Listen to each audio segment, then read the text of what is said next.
हमारा बच्चा next topic है अब electric field intensity at any point on the axis of uniformly charged ring. Dipole नहीं है ये क्या है? Charged ring. डिफरेंस पता है सबको? डाइपोल हमारे पास क्या होता था बच्चा? डाइपोल था जिसके अंदर पॉजिटिव और नेगेटिव दोनों चार्जेस थे।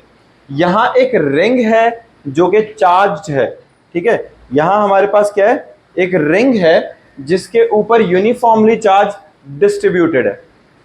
समझ रहे हो चीज? तो हमारे पास है क्या? एक यूनिफॉर्मली चार्ज्ड रिंग है जिसके ऊपर मान लो कि ओवरऑल Q चार्ज डिस्ट्रीब्यूटेड है। कितना चार्ज है? Q charge is the total amount of charge which is distributed over the entire length of the ring, entire circumference of the ring. किसी के पास कड़ा है? अभी कड़ा देना कोई?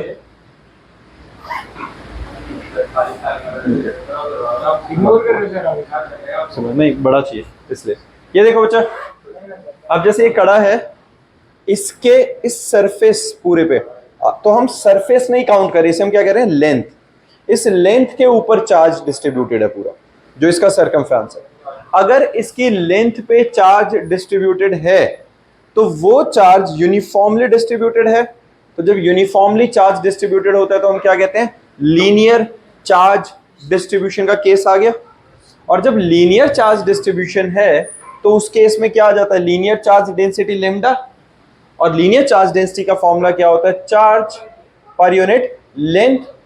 और इस केस में लेंथ कितनी है?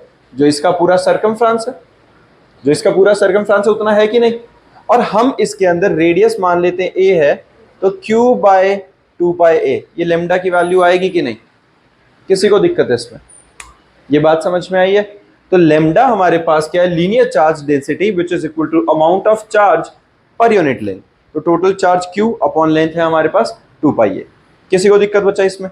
अब हम क्या बात कर रहे हैं कि इस, जैसे हमारे पास एक कड़ा है, इस रिंग के बीच में एक जो लाइन जाएगी, ये लाइन क्या होगी हमारे पास? ये लाइन होगी इसके बिल्कुल जो सेंटर से जाएगी, on the axis of charged ring. ये लाइन क्या जाएगी? एक्सिस पे से जा रही है बिल्कुल, ठीक है, सेंटर से होती हुई। तो इस एक्सिस के किसी भी तरफ, चाहे मैं इस तरफ करूं चाहे मैं उस तरफ करूं, इस जो बीच में से एक लाइन जा रही होगी, उसके लेफ्ट या राइट किसी साइड में, किसी एक साइड में हम क्या निकाल रहे हैं? Electric field intensity. समझ में आई ये बात? तो हमारे पास इसके, मान लेते हैं सेंटर से जो लाइन जा रही है इधर को, उस साइड भी जा रही होगी, लेकिन फिलहाल हमारा रेफरेंस पॉइंट के हिसाब से हमने यूनिट टेस्ट पॉजिटिव चार्ज इस P पॉइंट पे यहां पे रखा है। किसी को दिक्कत? बात समझ में आई? अब जिस डिस्टेंस पे हमें इलेक्ट्रिक फील्ड इंटेंसिटी निकालनी होती है सेंटर से, उस डिस्टेंस को हम हमेशा क्या लिखते हैं बच्चे? R। ये क्या है? A, जो कि रेडियस था। तो यहां से ये जो डिस्टेंस बनेगा, ये कितना बनेगा? R² plus A² under the root. किसी को दिक्कत है इसमें? बिल्कुल ठीक है, ये हमारे पास 90 डिग्री आ गया। अब हम क्या मान रहे हैं बच्चा? हम अज्यूम क्या कर रहे हैं कि यहां पर हमारे पास जो है ऊपर की साइड, यहां पे अपने पास क्या है? छोटा सा एक एलिमेंट मान लेते हैं dq। इसकी लेंथ कितनी है? dl, जिसके ऊपर चार्ज डिस्ट्रीब्यूटेड है dq। किसी को दिक्कत? मैंने कहा इसके ऊपर पूरे पे यूनिफॉर्म चार्ज डिस्ट्रीब्यूशन था, पूरी लेंथ पे चार्ज डिस्ट्रीब्यूटेड था। उसमें से मैंने एक छोटी सी लेंथ dl लेंथ का एक एलिमेंट मान लिया है ऊपर की साइड, और इसका नाम रख लेते हैं, मान लो AB। छोटी सी लेंथ dl की लेंथ वाला AB एलिमेंट मान लिया, जिस पर स्मॉल चार्ज है dq। किसी को दिक्कत? डन है। अब मैं dq की वैल्यू कैसे निकालूं?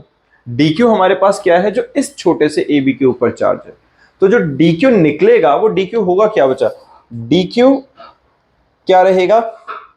लेम्डा क्या है? Linear charge density. That means amount of charge per unit length, Q by 2πa। अगर मैं इसको इस dq वाली लेंथ से मल्टीप्लाई कर दूंगा तो ये dq के चार्ज की वैल्यू दे देगा कि नहीं मुझे? है ना? ये पर यूनिट लेंथ का चार्ज है, हमारी वाली लेंथ के साथ मल्टीप्लाई कर दो तो उस लेंथ के लिए गिवन चार्ज की वैल्यू आ जाएगी। ये बात समझ में आई है? हमारे पास क्या है बच्चा? हमारे पास चार्ज पर यूनिट लेंथ है, अपना एलिमेंट जो है छोटा सा वो dl है। उस dl के साथ मैंने मल्टीप्लाई किया तो हमारे पास उसके ऊपर वाले चार्ज की वैल्यू आ गई। डन। अब इस DQ, इस AB एलिमेंट की वजह से इस P पॉइंट पर कितनी इलेक्ट्रिक फील्ड इंटेंसिटी आएगी। मतलब जब मैं इलेक्ट्रिक फील्ड इंटेंसिटी निकाल रहा हूं तो यहां पर ऊपर की साइड मान लेते हैं कि हमारे पास एक छोटा सा हिस्सा, यहाँ पे ये वाला जो हिस्सा है सिर्फ इतना, एक छोटा सा जो ये मैंने मार्क किया है, तो इस छोटे से हिस्से की वजह से इस पॉइंट पर इलेक्ट्रिक फील्ड इंटेंसिटी कितनी निकलेगी। कौन से पॉइंट पे, अगर मैं कोशिश करता हूँ इसको ऐसे रखने की, अब समझ रहे हो ये वाला, तो इस पॉइंट पे कितनी निकलेगी, यहां से हम इस से निकाल के देख लें, ऐसे विजुलाइज कर पा रहे हो मेरे साथ, समझ पा रहे हो मैं क्या दिखाना चाहता हूँ। तो उसके हिसाब से इस पॉइंट पे बीइंग पॉजिटिव इन नेचर, इस यूनिट पॉजिटिव चार्ज को, टेस्ट चार्ज को ये क्या करेगा, रिपेल करेगा कि नहीं, है ना। ये भी पॉजिटिव रिपल्सिव फोर्स नीचे को आएगी, है ना। इसका नाम रख लेते हैं हम DE1 रख लेते हैं फिलहाल सिर्फ समझने के लिए। तो यहां अगर मैं एंगल मान लो थीटा मान लेता हूं तो इसके दो कंपोनेंट रिजॉल्व होंगे बच्चा, एक इधर को और एक इधर को, कोई परेशानी किसी को, है ना। DE1 यहां अगर थीटा है तो ध्यान से देखो, इधर और इधर जाके यहां भी थीटा हुआ, ये DE1 cos थीटा कंपोनेंट और DE1 sin थीटा कंपोनेंट, किसी को इसमें परेशानी कंपोनेंट्स में। डन है। अब एक बात बताओ बच्चा, जब मैंने यहाँ पे कड़े पे ये वाला ब्लैक कलर से मार्क किया था, बिल्कुल सेम लेंथ का, बिल्कुल इसके डायमेट्रिकली ऑपोजिट साइड भी तो सेम लेंथ का कोई एलिमेंट होगा ही। DL अगर इधर है तो बिल्कुल इसके ऑपोजिट साइड यहाँ पे भी DL होगा ही, है ना। तो अगर मैं बात कर रहा हूँ यहाँ AB है तो बिल्कुल इसके डायमेट्रिक ऑपोजिट एंड पे एक CD होगा जिसकी लेंथ DL होगी और उस पर भी चार्ज DQ ही रहेगा, जिसकी वैल्यू Q/2πa इंटू DL आ जाएगी। आएगी कि नहीं, बिल्कुल ठीक है। तो इसकी वजह से P पॉइंट पे जो इलेक्ट्रिक फील्ड इंटेंसिटी निकलेगी वो इधर से जाएगी और वो चली जाएगी ऐसे। इसका नाम मैं फिलहाल DE2 रख लेता हूं मान लो। तो इसके भी दो कंपोनेंट, और सिंस ये डायमेट्रिकली ऑपोजिट एंड पे है तो एंगल तो बिल्कुल सेम बनाने वाला वो, अदरवाइज भी जहां मर्जी से हम बनाएंगे तो बिल्कुल सेम एंगल बनाएगा हर पॉइंट से उस एक्सियल लाइन के साथ, है ना। तो एंगल बना थीटा, इसके कंपोनेंट बनेंगे, एक बनेगा ऊपर को DE sin theta, DE2 sin theta, और एक बनेगा DE2 cos थीटा। किसी को परेशानी, डन है। तो इसका मतलब ये नहीं हुआ कि इस डायमेट्रिक एंड के लिए यहां पे एक होगा, इसके लिए यहां पे एक होगा, हर किसी पॉइंट के लिए कोई ना कोई तो डायमेट्रिक ऑपोजिट एंड होगा ही होगा, जिसके कंपोनेंट ऑपोजिट डायरेक्शन में होंगे साइन वाले और कॉस वाले सारे कंपोनेंट ऐड हो रहे होंगे, होगा कि नहीं। ये बात समझ पा रहे हो मेरे साथ मैं क्या बता रहा हूं। जितने भी कंपोनेंट्स बना, जितने मर्जी एलिमेंट बनाते जाओ, हर एलिमेंट का एक डायमेट्रिकली ऑपोजिट एंड पे सेम लेंथ सेम चार्ज वाला एलिमेंट बनेगा ही बनेगा, और हर किसी का साइन कंपोनेंट एक दूसरे को कैंसिल आउट करेगा। क्यों करेगा, क्योंकि इन मैग्नीट्यूड DE1 और DE2 दोनों इक्वल ही हैं। या हम ये बात करें कि जितने भी इलेक्ट्रिक फील्ड इंटेंसिटी छोटे छोटे एलिमेंट से निकलेंगी वो सेम ही निकलेंगी सेम लेंथ के लिए, और जो ओवरऑल टोटल E निकलेगा वो सिर्फ किसकी वजह से निकलेगा बच्चा, सिर्फ इसकी वजह से। तो sigma of DE cos theta लिखो या integration of DE cos theta. बात समझ में आई, यही बात हुई ना। तो हम क्या कर रहे हैं, या तो इसके लिए हम सिग्मा लगा सकते हैं या हम इंटीग्रेशन लगा सकते हैं, दोनों सेम ही बात है, फाइनल रिजल्ट हमारे पास सेम ही आएगा। तो अगर जब मैं सिग्मा लगाता हूं तो हम सिग्मा के हिसाब से अगर सॉल्व करें, सिग्मा का मतलब क्या होता है, छोटे छोटे जितने भी एलिमेंट्स थे उन सब से आने वाले DE cos थीटा कंपोनेंट का समीशन। तो DE की वैल्यू क्या आएगी बच्चा, 1/4 epsilon naught, sigma of 1/4 epsilon naught क्या रहेगा, DQ बाय डिस्टेंस कितना है R² plus A² under root का whole square times cos theta. यही बना के नहीं। अब sigma of 1/4 epsilon naught, DQ को मैं क्या लिख सकता हूं, Q by 2πa times DL whole divided by R² plus A² times cos theta. और cos थीटा अगर मैं इस ट्राइंगल से देखूं तो cos थीटा क्या, base upon hypotenuse, that is R/R² plus A square की पावर 1/2। किसी को इसमें परेशानी? अब ध्यान से देखो, जो जो सिग्मा के बाहर आ सकता है वो कांस्टेंट सारा बाहर निकाल दो।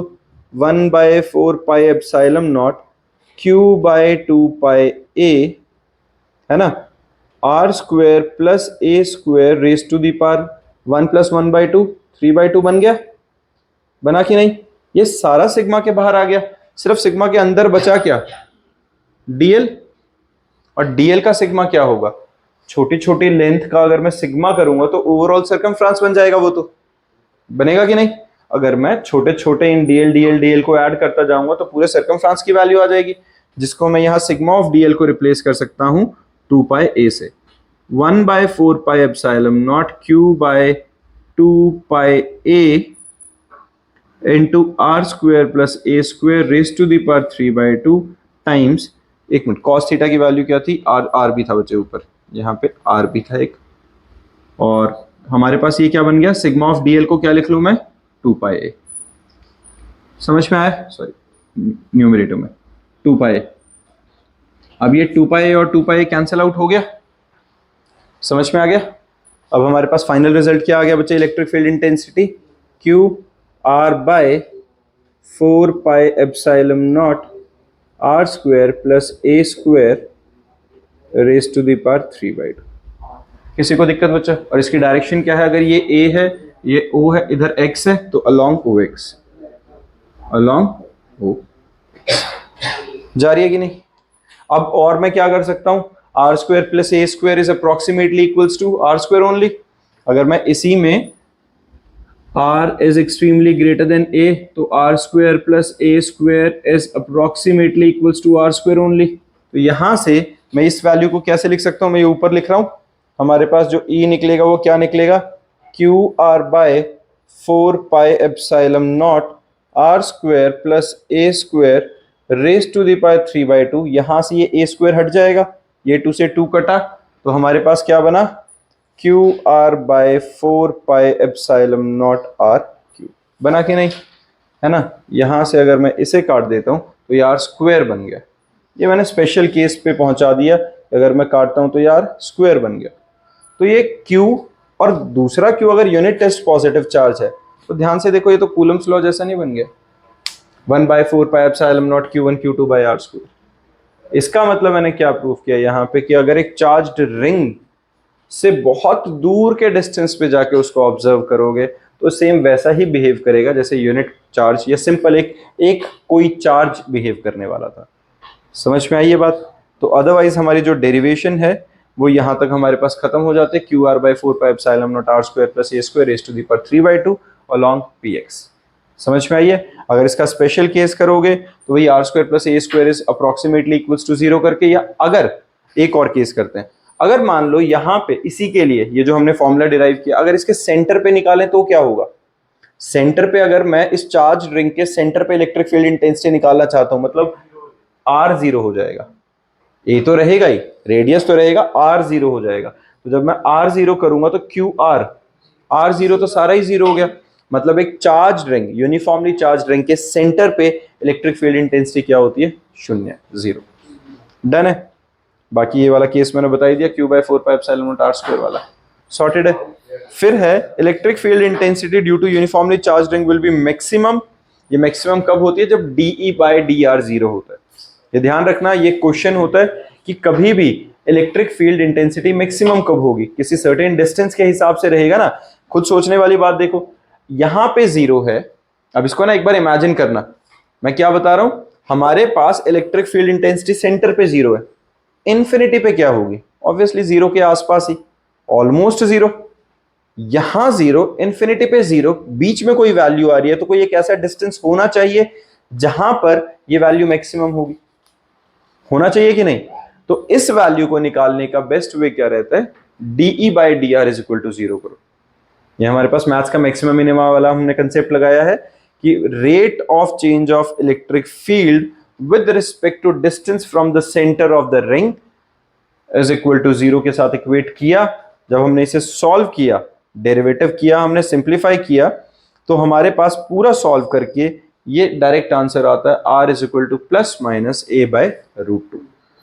तो जब r radius by square root of 2 के इक्वल, और प्लस माइनस का मतलब क्या हुआ, इसके इधर भी और इसके इधर भी, एक तरफ का डिस्टेंस पॉजिटिव, एक तरफ का डिस्टेंस अगर मैं नेगेटिव लूं तो दोनों तरफ के डिस्टेंसेस पे maximum value a by root 2 और a बाय रूट 2 पर वो आएगी।